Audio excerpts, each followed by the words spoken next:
नमस्कार दोस्तों, मैं सौरभ एडी हुआ था गणित यानी में आप सबका स्वागत करता हूँ। Linear equations in one variable का 6th लेक्चर है और इस 6th लेक्चर में हम नेक्स्ट कंसेप्ट देखेंगे जो कहता है solution of linear equations with variable on both sides. पिछले कंसेप्ट में, पिछले लेक्चर में मैंने आपको बताया था ऐसी इक्वेशन का सोल्यूशन फाइंड करना जिसमें वेरिएबल्स एक साइड पे थे और कांस्टेंट्स दूसरे साइड पे थे। आज हम लोग ऐसे इक्वेशंस से निपटने वाले हैं, ऐसे इक्वेशंस में उन वेरिएबल्स की वैल्यूज फाइंड करने वाले हैं जिसमें जो वेरिएबल्स जो है वो लेफ्ट हैंड साइड पे भी बैठे हैं, राइट हैंड साइड पे भी बैठे हैं, उनका दबदबा दोनों साइड में है। तो इस केस ऑफ सिनेरियो में किस तरह से वेरिएबल्स की वैल्यू फाइंड आउट करेंगे वो देखने वाले हैं। चलिए शुरुआत करते हैं सबसे पहले क्वेश्चन के साथ। पहला क्वेश्चन, अब ये क्वेश्चन में क्यों बता रहा हूँ, क्वेश्चन के थ्रू जो कंसेप्ट मैं आपको एक्सप्लेन करना चाह रहा हूँ और ऐसे और नंबर ऑफ क्वेश्चंस को हम लोग आने वाली वीडियोज में देखने वाले हैं। फिलहाल आज की वीडियो में सबसे पहला क्वेश्चन क्या कहता है उसको देख लेते हैं। 8 minus a is equals to 5a minus 3। ठीक है, इस पर्टिकुलर क्वेश्चन में what you guys can observe is variable is present on both of this side, left hand side also and right hand side also. So what we have to do is, ये मेरा अपना opinion है, अपना अपना style है पढ़ाने का। इसमें मैं कहता हूं यहाँ पे वेरिएबल क्या है, यहाँ पे क्या है वेरिएबल 5 है, यहाँ पे क्या है a 1 है। ठीक है, अब इसमें बड़ा कौन है 5 है, तो उसको वहीं पे बैठाइएगा। जो छोटा वेरिएबल है उसको उठाइए दूसरा साइड लेके आइए, यानी कि इस 5a को मैं यहीं रखूंगा राइट हैंड साइड पे, ये जो लेफ्ट हैंड साइड पे है उसको मैं लेके जाऊंगा राइट हैंड साइड पे। और जब वेरी ऑब्वियसली ये माइनस इधर आएगा प्लस होगा और तब ये उठ के इधर आ जाएगा। ठीक है, देखिएगा सबसे पहले तो 5a एज इट इज है, माइनस ए उस साइड आएगा तो प्लस ए हो जाएगा, ये आएगा तो 3 इस साइड आना चाहिए, अब ये माइनस 3 इस साइड आएगा तो क्या हो जाएगा प्लस 3 और यहाँ पे 8 as it is that clear for you. पहला स्टेप जिसको समझ में आ गया उसको पूरा क्वेश्चन आसानी से आ जाएगा। 8 plus 3 is 9 10 11, 11 is equals to 5a plus a is 6a।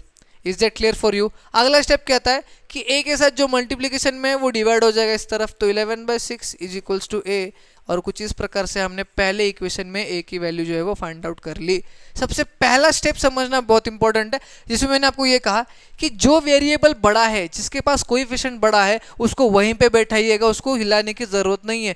जो छोटा है उसको वहां से उस साइड लेके आइए। जब वेरी ऑब्वियस छोटे को इस साइड लेके आओगे तो इस वेरिएबल के साथ जो भी कांस्टेंट है उसको भेज दीजिए उस साइड पे, जो कि हमने इस सेकेंड स्टेप में किया है और अकॉर्डिंग टू दैट हमारा वैल्यू आ चुका है।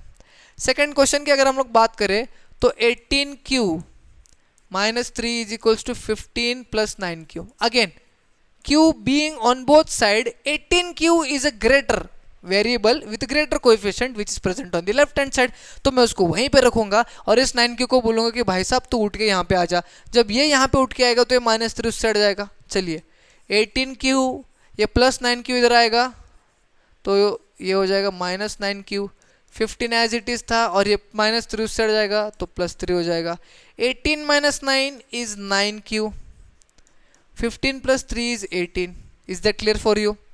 q की वैल्यू फाइंड आउट करनी है। q यहाँ पे 9 के साथ मल्टीप्लीकेशन में और ये 9 यहाँ पे जाके क्या हो जाएगा डिवाइड, तो दिस विल बी 18/9 एंड 9 1 ज़र 9, 9 2 ज़र 18, तो q will be equals to 2। Is that clear for you.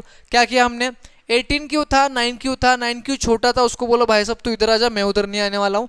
इसको जब यहाँ पे लाया तो 3 को बोला निकल उस साइड पे निकल, तो 15 प्लस 3 18 हो गया, 9q इज इक्वल्स टू 18 और q इज इक्वल्स टू 2। ये तो बेसिक सा ट्रांसपोजिशन था। नेक्स्ट क्वेश्चन देखिएगा जिसमें डेसिमल्स को इंट्रोड्यूस कराया है।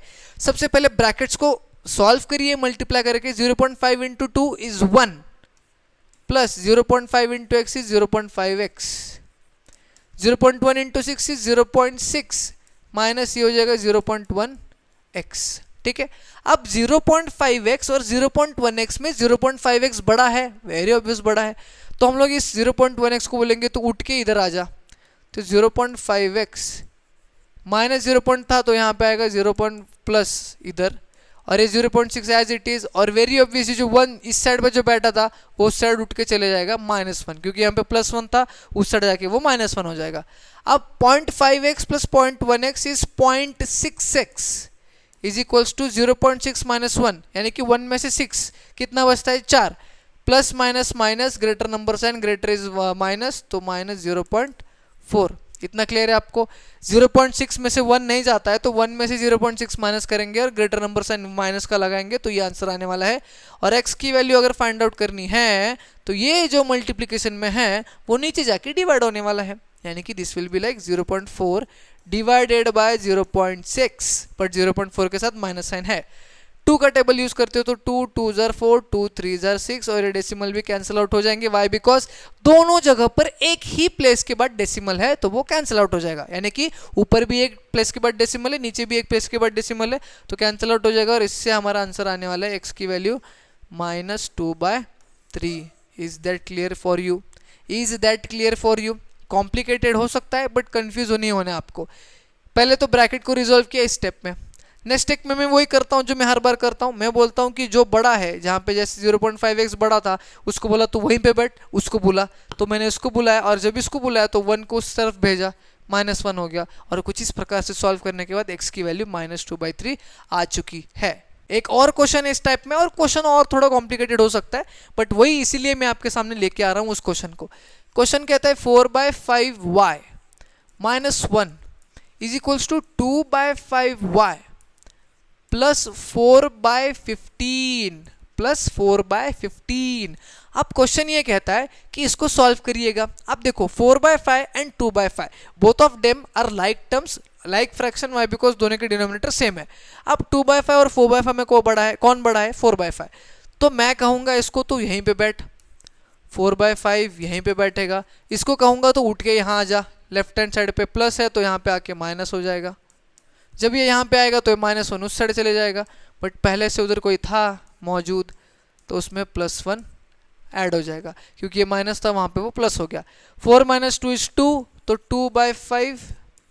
2/5y is equals to 4/15 + 1।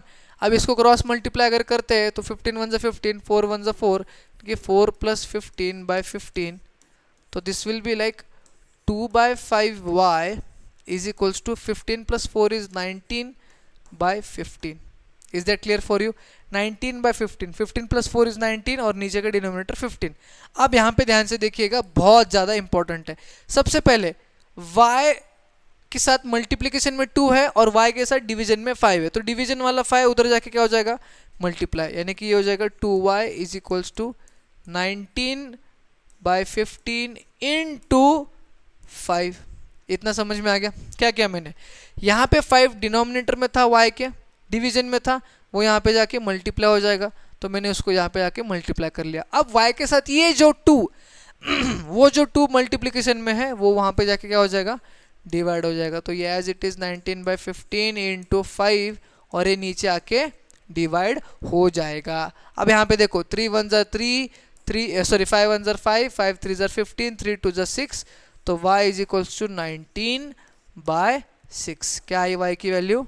19/6। Again using the same method, जहाँ पे जो बड़ा है कोएफिशिएंट वेरिएबल उसको वहीं पे बैठाना है, छोटे वाले को पास में लाना है, ट्रांसपोजिशन मेथड लगाना है और इस कंसेप्ट में यानी कि इस टाइप ऑफ इक्वेशंस में वेरिएबल्स की वैल्यू हमें फाइंड आउट करनी है। आई होप आपको ये भी टाइप जो है वो समझ में आ चुका होगा। इस पार्ट को यहीं रोकते हैं, वाई? बिकॉज अगेन अगला पार्ट जो है वो डिफरेंट है, वो अगले लेक्चर में देखेंगे।